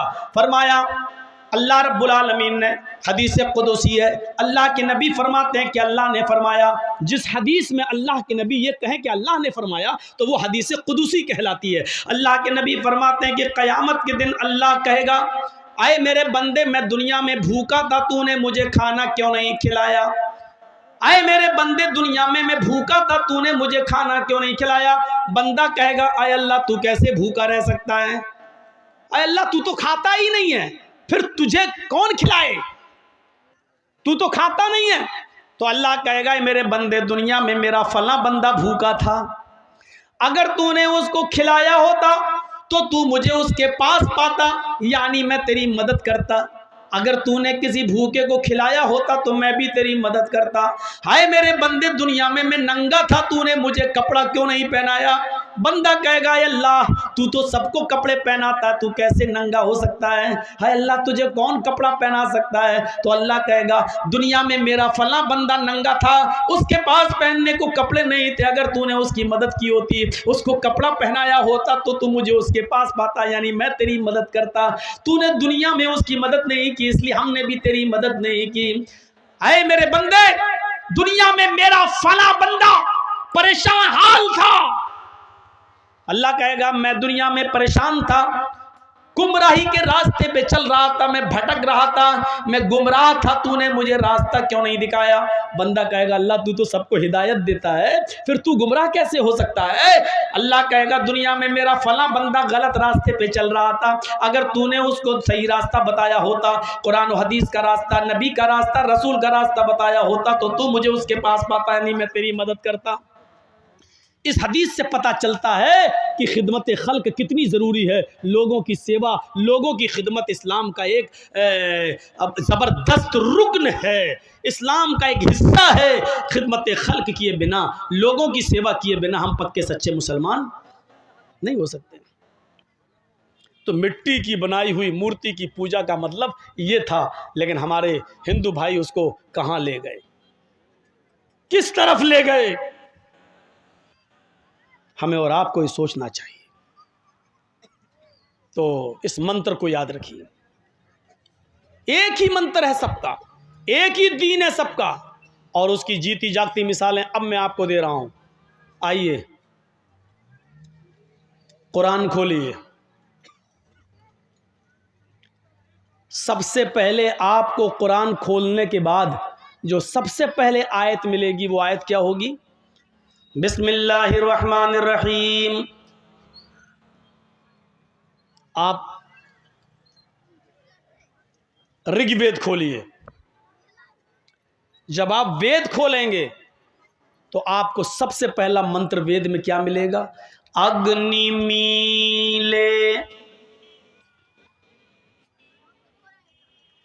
आप कुरान खोलिए, आप दूसरी आयत क्या पढ़ेंगे? अल्हम्दुलिल्लाहि रब्बिल आलमीन। आप वेद खोलिए, आप दूसरा मंत्र क्या पढ़ेंगे? महिदेवस्य सवितु परिष्टुति। आप कुरान खोलिए, तीसरी लाइन आप क्या पढ़ेंगे? वसुरुदयमाना। आप वेद खोलिए, तीसरी लाइन क्या पढ़ेंगे? वसुरुदयमाना। आप कुरान खोलिए, तीसरी आयत आप क्या पढ़ेंगे? अर्रहमानिर रहीम। आप कुरान खोलिए, एक आयत छोड़ दीजिए, मालिक यौमिद्दीन, इय्याका नअबुदु व इय्याका नस्तईन। इसके बाद पढ़िए, आप क्या पढ़ेंगे? इहदिनस सिरातल मुस्तकीम। वेद खोलिए, वेद में चौथा मंत्र आपको क्या मिलेगा? नए सुपथराय आसमान। अब देखिए दोनों क्या है। काश हमें हिंदू भाइयों से तोड़ने वाले और हिंदू लोगों से अलग करने वाले, अगर उनकी खोपड़ियों में ये आयत और मंत्र दोनों घुस जाएं तो कभी पब्लिक और आवाम इनको ढोंगी समझकर कभी वोट नहीं देगी। ये लोग लड़ाते हैं, अगर इस तरीके की बातें करें तो हिंदू भी खुश होगा और मुसलमान भी खुश होगा कि देखिए धर्म हमें मिला रहा है और ये कमीने जो बैठे हुए हैं ये हमें लड़ा रहे हैं। एक एक नेता की कुर्सी के नीचे अगर ज़मीन खोदो तो कितने कितने लोगों के खून के कुएं हैं, कितनी लाशें उस कुर्सी के नीचे दफन हैं जिस पर वो हुकूमत कर रहा है, कितने लोगों का मर्डर है। अग्नि मिले, कुरान की पहली आयत, अग्नि, वेद का पहला मंत्र अग्नि। अग्नि का मतलब सबसे आगे, सबसे पहले। अग्नि असल में क्या था? अग्रणी। अग्नि को मुख्तलिफ मराहिल से गुजार कर अग्रणी को अग्नि बनाया गया। अग्नि कहीं वेदों में अल्लाह को कहा गया, अग्नि कहीं वेदों में मोहम्मदुर रसूलुल्लाह को कहा गया, अग्नि कहीं वेदों में सूरज को कहा गया, अग्नि कहीं वेदों में चंद्र को भी कहा गया, चांद को भी कहा गया, अग्नि वेदों में किसी महान पुरुष को भी कहा गया, अग्नि वेदों में उस आग को भी कहा गया जिसमें चिता जलती है, जिसमें चिताएं जलती हैं, जिसमें चिताएं यानी लाशें जलाई जाती हैं, उसको भी अग्नि कहा गया है। अब जितना भी आदमी आगे से उठे उसको ज़बरदस्ती बिठाल दो यहीं पर, किसी को आगे से निकलने मत देना। हम भूल जाते हैं, हमें डिस्टर्ब हो जाता है। अब देखो वो घुस रहा आगे बैठने के लिए, बहुत हंस रहे हैं, वो बन गए राजीव गांधी, दांत फाड़ दिए ही करके। अग्नि की असल है अग्रणी, और अग्रणी के मतलब सबसे आगे, सबसे अव्वल। मीले प्रारंभ करता हूं, शुरू करता हूं। अब तर्जमा देखिए, अग्नि मीले प्रारंभ करता हूं, शुरू करता हूं उसके नाम से जो सबसे पहले है, सबसे आगे है। ये वेद का पहला मंत्र है। और कुरान की पहली आयत क्या है? बिस्मिल्लाहिर्रहमानिर्रहीम, शुरू करता हूं अल्लाह के नाम से। बिस्मिल्लाह, शुरू करता हूं अल्लाह के नाम से। अब आप देख लीजिए कितनी तालमेल, देखिए कितना है, टेली करिए आप। दूसरा मंत्र देखिए क्या है वेद में? महिदेवस्य सवितु परिष्टुति, महान है हमारा वो देवता, महान है हमारा वो देवता। मही देवस्य, मही महान है, देवस्य हमारा वो देवता, सवितु जिसके लिए सारी की सारी परिष्टुति तारीफें हैं, प्रशंसाएं। महान है हमारा वो देवता जिसके लिए सारी की सारी प्रशंसा, सारी की सारी तारीफ है, वो हमारा देवता महान है। हमारे यहाँ क्या कहा गया? अल्हम्दुलिल्लाहि रब्बिल आलमीन, तमाम तारीफें उस अल्लाह के लिए, सारी तारीफें उस अल्लाह के लिए जो दोनों जहान का रब है, जो दोनों जहान का पालने वाला है। मही देवस्य सवितु परिष्टुति, और इधर अल्हम्दुलिल्लाहि रब्बिल आलमीन। तीसरा मंत्र बसुरदयामाना, बसुरदयामाना, जो बड़ा दयालु है, बड़ा कृपालु है, उससे ज्यादा दयालु और कृपालु कोई नहीं है, जो उससे ज्यादा रहम दिल कोई नहीं है। और रहमानिर रहीम, कुरान की तीसरी आयत क्या कहती है? और रहमानिर रहीम, जो बड़ा ही मेहरबान, इंतहाई रहम करने वाला है। और रहमानिर रहीम, जो बड़ा ही मेहरबान, इंतहाई रहम करने वाला है। चौथा मंत्र, नए सुपथराय आसमान, सुंदर पथ मानी रास्ता, राय मानी चलाना, आसमान मानी जिससे हमारा फायदा हो, हमारा लाभ हो। हाय प्रभु, हाय ईश्वर, सुपथ, सुंदर पथ पर, अच्छे रास्ते पर हमको चला ताकि हमारा फायदा हो। नए सुपथराय आसमान, हाय प्रभु, हाय ईश्वर, हमको सत्य मार्ग पे, हमको सुंदर रास्ते पे चला जिससे हमारा फायदा हो। इहदीना सिरातल मुस्तकीम, हाय अल्लाह हमको सीधे रास्ते पे चला, हाय अल्लाह हमको सिराते मुस्तकीम पे चला, हमको सीधे रास्ते पे चलने की हिदायत दे। हाय अल्लाह हमारी रहनुमाई फरमा और हमको सत्य मार्ग पर सीधे रास्ते पे चलने की तौफीक दे। मेरे भाइयों, गौर करो, इन मंत्रों को देखो और कुरान की आयतों को देखो, कहाँ से आपको ऐसा लग रहा है कि, इसीलिए मैंने कहा सबका धर्म एक था। जब तब्दीली आई, चेंजिंग हुई, गड़बड़ियाँ पैदा हुई, तो अल्लाह ताला ने मोहम्मद रसूलुल्लाह को नया दीन देकर नहीं भेजा, उन गड़बड़ियों को दूर करने के लिए और उन खुराफातों को जो किताबों में आ गई थी और जो समाज में पनप गई थी, उन खुराफातों को हटाने के लिए भेजा था। दीन तो सबका एक था। हजरत मूसा भी नमाज पढ़ा करते थे, कहा करते थे औसानी बिस्सलाह, मुझे नमाज का हुक्म दिया गया है। हजरत इब्राहिम के ऊपर भी नमाज फर्ज थी, कहा करते थे इन्ना सलाती व नुसुकी व महयाया व ममाती लिल्लाहि रब्बिल आलमीन। अल्लाह मेरी नमाज, अल्लाह मेरी कुर्बानी, अल्लाह मेरी मौत, अल्लाह मेरी ज़िंदगी, ये सब तेरे लिए, अल्लाह रब्बुल आलमीन के लिए है। देखिए सारे नबियों पर नमाज भी फ़र्ज थी, इब्राहीम पर भी थी, मूसा पर भी थी, ईसा पर भी थी, सारे नबियों पर नमाज फ़र्ज थी। तो मोहम्मद रसूलुल्लाह सल्लल्लाहु अलैहि वसल्लम पर भी नमाज फ़र्ज कर दी गई है और नबी के ज़रिए उम्मत इस्लामिया पर भी नमाज दी गई है। हिंदू धर्म को नमाज से कैसे दूर किया जाए, जबकि हिंदू धर्म के अंदर भी कोई ना कोई नबी आया है, कोई ना कोई पैगंबर जरूर आया है।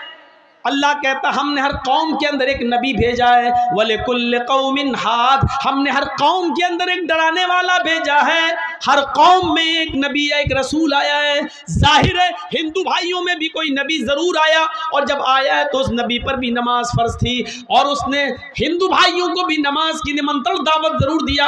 इसीलिए हिंदू धर्म के अंदर भी नमाज का सबूत मिलता है। श्रीमद् भागवत गीता का अध्याय 6 और मंत्र नंबर 10 पूरा का पूरा नमाज से भरा हुआ है। योगी युज्जीत सततमात्मानं रहस्य स्थिता एकाकी अच्युतात्मा निराशीर परिग्रह। जब ईश्वर की पूजा करो तो पूरे शरीर का योग कर लो, पूरे शरीर की एक्सरसाइज कर लो, उठो भी बैठो भी, साष्टांग भी करो यानी सजदा भी करो, 8 अंगों को धरती पर भी रखो और ईश्वर को प्रसन्न करो। पंचम समया कर्तव्य, और ये पूजा 5 वक्त 5 टाइम की जाएगी। मृगचरम, और ये पूजा पाक जमीन पर पवित्र धरती पर करो, और अगर पाक जमीन ना मिले यानी जमीन नापाक हो या जमीन पाक ना हो तो मृगचरम, मृग मानी हिरन और चरम मानी चमड़ा, हिरन का चमड़ा यानी हिरन की खाल को जाए नमाज बनाकर जमीन पर बिछा लो और उसके ऊपर तुम ईश्वर की पूजा करो, उस पर इबादत करो, और इबादत भी पूरे शरीर की करो। देखिए अल्लाह, ये पूरे शरीर, हाथ की इबादत, हाथ की एक्सरसाइज, अल्लाह अकबर, रुकू कर रहे हैं आप, ये कमर की एक्सरसाइज, रीढ़ की हड्डी बिल्कुल सीधी होनी चाहिए, कमर ऐसी होनी चाहिए रुकू में, कौवे की चोंचे मत मारो नमाज पढ़ते वक्त। बहुत से लोगों को आपने देखा होगा अल्लाह मतलब अल्लाह अकबर अल्लाह अकबर, कौवे की चोंचे मार के भाग रहे हैं, न कमर सीधी न कयाम सही। तो आप पहले रुकू में जाएं और ये उंगलियां खुली रहें, ये रुकू सीखो, नमाजें तो बहुत पड़ी होंगी, सीखो ये उंगलियां खुली हों, मजबूत तरीके से घुटना पकड़ो, हाथ टाइट करो सीधे और कमर बिल्कुल सीधी। उसके बाद पढ़ो सुभान सुभान रब्बिल अज़ीम, सुभान रब्बिल अज़ीम, ऐसे नहीं, सुभान रब्बियल अज़ीम, सुभान रब्बिल अज़ीम ऐसे नहीं, एक एक जुमला साफ, एक एक लफ्ज़ साफ, सुभान रब्बियल अज़ीम, रब्बियल अज़ीम, सुभान रब्बियल अज़ीम, सुभान रब्बियल अज़ीम, 3 बार, 5 बार, 7 बार, कम से कम 3 बार इसको पढ़िए। लेकिन कब? अल्लाह अकबर सुभान अल्लाह, तब तक कमर ही सीधी, पहले पकड़ो घुटना, कमर सीधी। जब आप पूरी तरीके से जब रुकू में चले जाएं और आपकी कमर जब बिल्कुल सीधी हो जाए उसके बाद पढ़ो सुभान रब्बियल अज़ीम।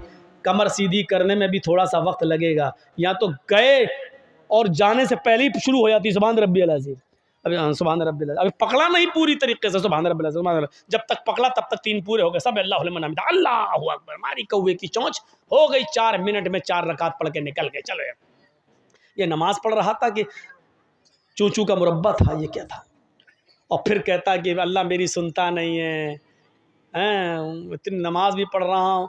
अरे ऐसी नमाज, शायद ऐसी नमाजों के बारे में इकबाल ने कहा था, वो एक सजदा रूह ज़मीं जिससे कांप जाती थी, वो एक सजदा रूह ज़मीं जिससे कांप जाती थी, उसी को तरसते हैं आज मिंबर व मेहराब।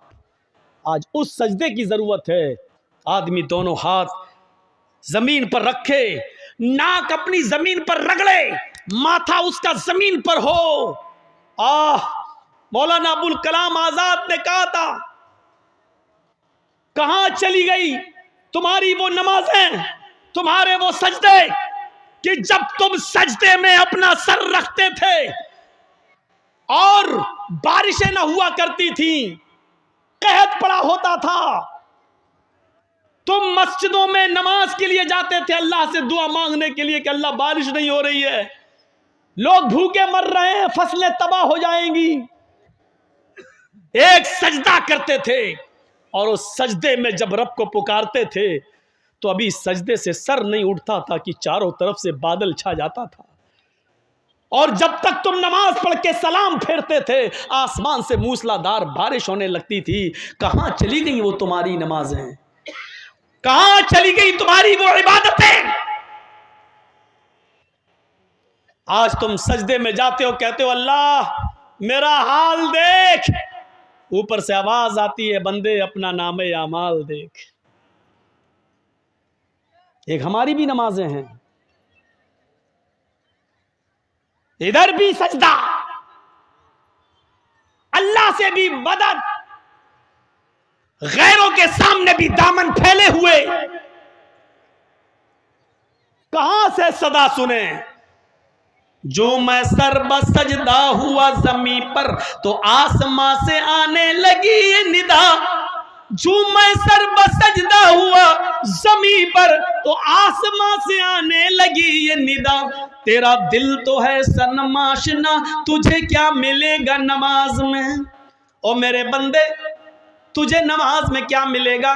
तेरा दिल लगा ही नहीं है, तूने रब को माबूद समझा ही नहीं है, तूने अल्लाह को मुश्किल कुशा जाना ही नहीं है, तूने रब को हाजत रवा माना ही नहीं है। नमाज इसलिए पढ़ रहा कि तेरे बाप दादा पढ़ते आए हैं। अरे नमाज तो सारी मुश्किलों का हल था।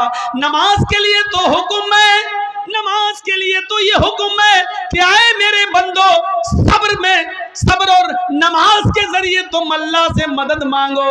या अय्युहल्लज़ीना आमनुस्तईनु बिस्सब्री वस्सलाह, सब्र और नमाज के जरिए तुम अल्लाह की मदद हासिल करो, अल्लाह से मदद तलब करो। इन्नल्लाह मअस्साबिरीन, अल्लाह सब्र करने वालों के साथ है। चलिए आज तुमसे एक सवाल करता हूं और देखता हूं कि कितने लोग गौर से सुन रहे हैं मेरी बात। अल्लाह ताला ने यहाँ दो चीज़ें पेश की, या अय्युहल्लज़ीना आमनुस्तईनु बिस्सब्री वस्सलाह। क्या कहा? सब्र के ज़रिए और नमाज के ज़रिए अल्लाह से मदद मांगो। कितनी चीज़ें बताई? दो। तो कहना क्या चाहिए था? अल्लाह ताला इन्नल्लाह मअस्साबिरीन वल मुसल्लीन, अल्लाह ताला सब्र करने वालों के साथ और नमाज पढ़ने वालों के साथ है। दोनों बातें जब कहीं तो दोनों के साथ होना चाहिए ना। लेकिन अल्लाह ने क्या कहा? इन्नल्लाह मअस्साबिरीन। मदद कह रहा है अल्लाह सब्र और नमाज के जरिए मांगो, लेकिन आगे कह क्या रहा है? अल्लाह सब्र करने वालों के साथ है। ये नहीं कहा उसने कि नमाज पढ़ने वालों के साथ है। कभी सोचा क्यों? और कभी आपने मौलाना लोगों से सवाल किया कि यहाँ दो चीजें बताई अल्लाह ने कि सब्र और नमाज के जरिए मदद मांगो, तो आगे ये क्यों कहा कि सब्र करने वालों के साथ अल्लाह है? ये क्यों नहीं कहा कि सब्र करने वाले और नमाज पढ़ने वालों के साथ अल्लाह है? अच्छा एक बात बताइए, नमाज सबसे बड़ी इबादत है। इबादतों में तौहीद के बाद, कलमे के इकरार के बाद सबसे बड़ी इबादत क्या है? नमाज। तो नमाज का लफ्ज़ पहले आना चाहिए, नमाज का लफ्ज़ पहले आना चाहिए, लेकिन आ क्या रहा पहले? या अय्युहल्लज़ीना आमनुस्तईनु बिस्सब्री वस्सलाह। पहले सब्र आ रहा है, बाद में सलात आ रहा है। यानी पहले सब्र और बाद में नमाज, इन दोनों के जरिए अल्लाह से मदद मांगो। पहले नमाज आना चाहिए लेकिन पहले सब्र आ रहा है। क्यों? मैं समझता हूं कि शायद ये तकरीर मैंने कहीं ना की हो, ये जुमले मैंने अभी तक कहीं नहीं बोले हूं। तो सुनो, नमाज पढ़ना बहुत आसान है, सब्र करना आसान नहीं है। यहां मुश्किल चीज को अल्लाह ने पहले पेश किया है। अजान की आवाज आ रही है, अल्लाहु अकबर अल्लाहु अकबर, इमाम पहुंच गया, मुअज्जिन हय्या अलस्सला, आओ नमाज की तरफ।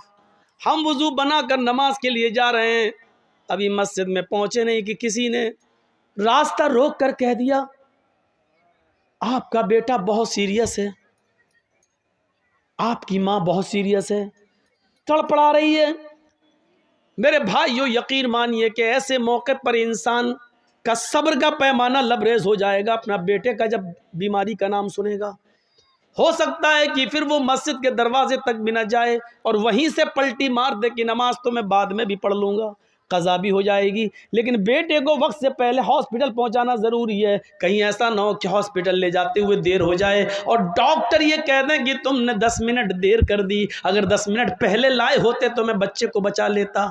मेरे भाइयों, ऐसे मौके पर इंसान पर सब्र नहीं होता है। सब्र करना बहुत मुश्किल काम है। इसलिए अल्लाह ताला ने कहा, नमाज तो तुम पढ़ ही लोगे, नमाज तो पढ़ना बहुत आसान काम है, लेकिन बेटे की बीमारी, माँ की और बाप की बीमारी सोच सुनकर तुम पे सब्र नहीं हो सकता है। इसलिए ऐसे मौके पर सब्र का दामन तुम्हें नहीं छोड़ना है। इस मौके पर सब्र के ज़रिए अल्लाह से मदद मांगो। सब्र, आपको मालूम है, अल्लाह के रसूल एक कब्र के पास से गुजर रहे थे। वहाँ एक औरत बैठी हुई थी जिसका बच्चा इंतकाल कर गया था और वो अपने बच्चे की कब्र पर बैठ कर रो रही थी। अल्लाह के नबी ने उससे कहा, अल्लाह की अमानत है, ले लिया, चलो तुम सब्र करो। वो पहचान नहीं सकी कि ये अल्लाह के रसूल हैं। उसने क्या कहा, अरे चल जा यहाँ से। आ गया, सब्र कर, सब्र कर, सब्र सब्र कर चिल्लाने वाला। जिसकी ऊपर गुजरती है वही जानता है। तुझे क्या मालूम कि मेरा बेटा मर गया है, मेरे ऊपर क्या गुजर रही है, तू क्या जाने। उसने मुहम्मदुर रसूलुल्लाह से ये कह दिया। अल्लाह के रसूल वहाँ से चले गए। भाई ऐसी मौके पर क्या कहा जाए जब वो अपने बच्चे की मौत पर सब्र नहीं हो रहा है, उससे सब्र नहीं कर पा रही है। वो तंबी करना था, कर दिया, आगे बढ़ गए। बाद में उस औरत से 1-2 दिन के बाद किसी ने कहा, तुमने जिस आदमी से ये जुमला कहा जानते हो कौन? वो मुहम्मदुर रसूलुल्लाह थे। हैं? वो अल्लाह के नबी थे जिनको मैंने ये बोला था कि हाँ।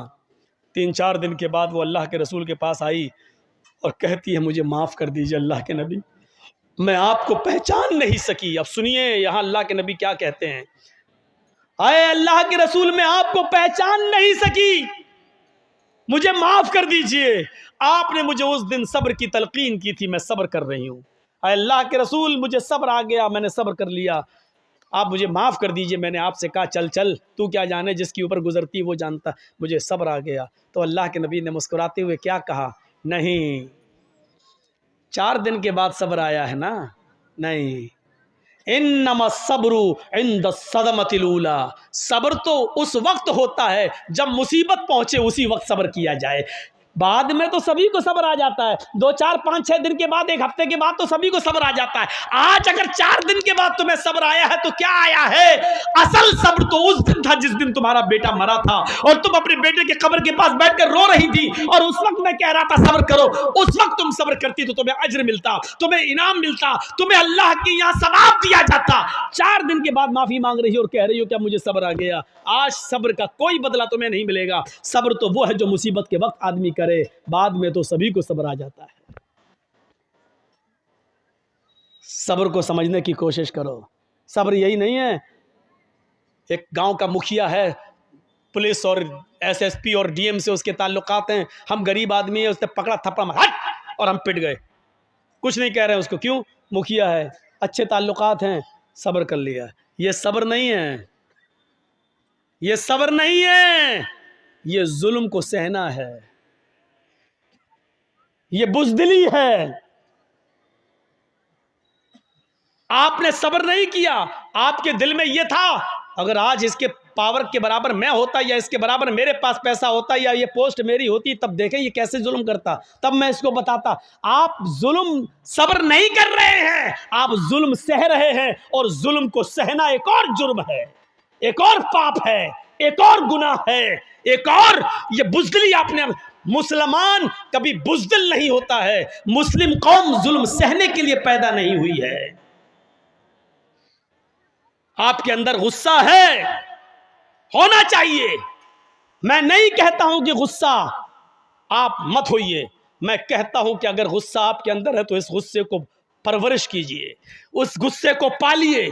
मैं तो आपको ये नसीहत करता हूं कि गुस्से को पालिए, लेकिन इस गुस्से को आप अपने अंदर पाल पोस कर बड़ा करिए और ये गुस्सा वहां दिखाइए जब आपका बेटा शराब पीते हुए घर पे आए, तब आपका गुस्सा आना चाहिए। आपकी बीवी बेपर्दा जब बाजारों में घूमती है तब आपको गुस्सा आना चाहिए। इस गुस्से को संभालिए और जहां गुस्सा होने की जरूरत है वहां गुस्सा कीजिए।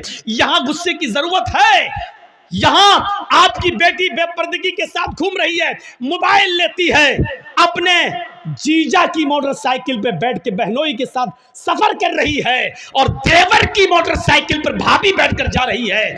आपके अंदर गुस्सा आना चाहिए और आप अपने छोटे भाई से कहें, तेरी हिम्मत कैसे हुई कि तूने अपनी भाभी को यानी मेरी बीवी को पीछे बिठाया, मोटरसाइकिल पे बिठाया।